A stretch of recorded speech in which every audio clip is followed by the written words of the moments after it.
In this video, we're going to study about cash flow from financing activity. But before that, let me tell you, cash flow is divided in three activities. That is operating activity. Okay. Then there is investing activity. And finally, there is the financing activity. Operating and investing is already done.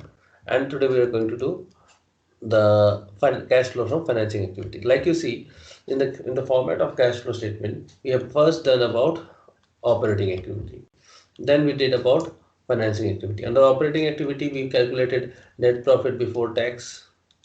Okay, then we did adjustment of non-cash and non-operating activity. Then we did adjustment of working capital, that is current asset, increase or decrease in current asset, or increase or decrease in current liability. Then we subtracted tax and we got cash flow from operating activity, net cash flow from operating activity. Okay, there was one adjustment that we did, provision for tax account that we make. Okay, then in the investing activity, we record all the increase or decrease in the value of fixed asset, increase or decrease in fixed asset. If it is increase, that means that is purchase, and purchase means outflow. If there is decrease, that means that is sales, which means inflow of cash. Apart from this, any interest generated or any rent that we get from the fixed asset, that will be also termed as investing activity, as inflow. Okay, here we did adjustment for fixed asset and depreciation, where fixed asset is recorded either on cost basis or on written down value method. On cost method, on if the fixed asset is valued on the cost basis, two account is maintained. One is fixed asset account, another is accumulated depreciation. Accumulated depreciation is a liability, okay, where all the depreciation gets accumulated every year. Whereas if the method is WDV, if the recording of fixed asset is W written down value method, then we make only one account, that is fixed asset account. Okay.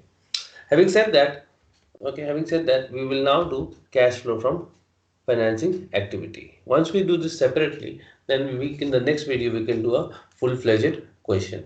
Okay.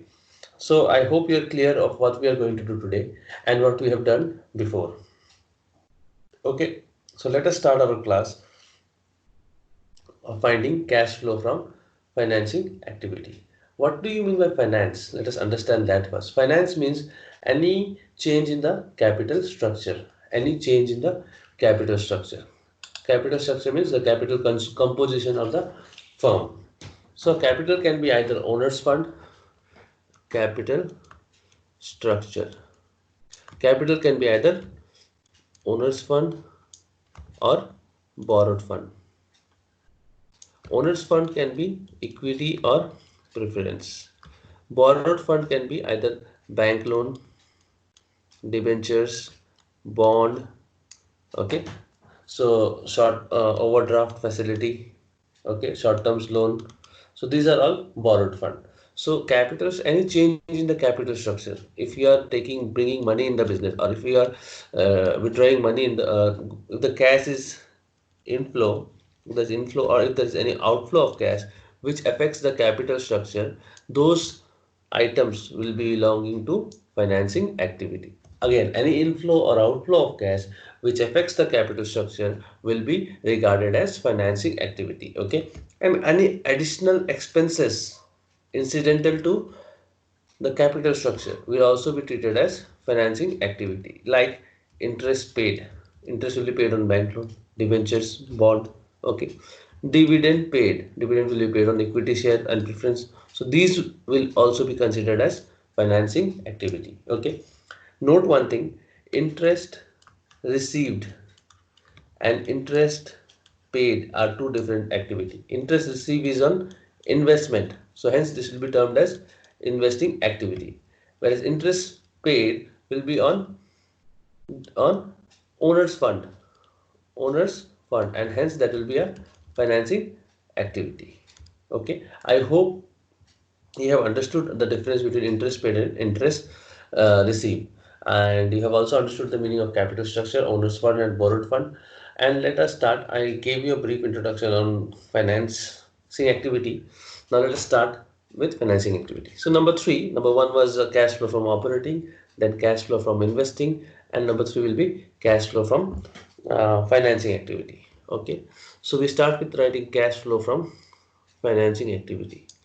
So any money that is inflow of cash due to finance, that is by issuing of shares. When a company issues shares, when the company wants more fund in the capital, the company issues shares. So that is inflow of cash. Okay.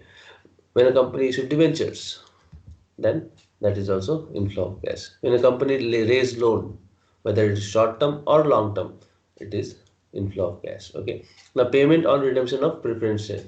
So some shares are redeemable means you take money in the form of shares, and after some time, after some years, when it attains its maturity, you pay back the money. So that is redemption. So payment for redemption of preference shares is outflow. Okay, payment for redemption of debentures. Debenture holders are also paid back upon the maturity. Like you have taken money as debentures from the debenture holder by issuing debentures. So later on, after attaining the maturity, maybe 10 years, 15 years, the company has to repay back the debenture because it is a kind of loan, borrowed fund. You have taken loan from somebody in the name of debenture, so you have to pay it back. Buyback of equity shares. When you buy the equity shares from the market of the company, again that will be outflow. Repayment of loan, outflow. Okay, like I said, interim dividend or any dividend paid will be outflow. Interest paid, outflow. Okay, so see, there is no particular format that we have to write this one first or this one at the back. No, you have to start with the positive inflow, then you see the negative one, and then record it. You can write payment here and proceeds here. You can write repayment here and interim dividend up. Nothing. There is no format here at least. Okay, read the question and put it accordingly. Okay, so sir, where do we get this? Basically, the item of this will be getting a shareholders fund under equity and liability, shareholders fund under share capital.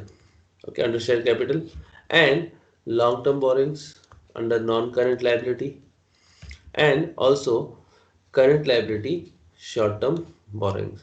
So basically, in these three items, you will get all the financing activity. Like for investing activity, you just need to look for fixed asset or non-current asset. You just look for non-current asset, you will get item for investing activity. Okay.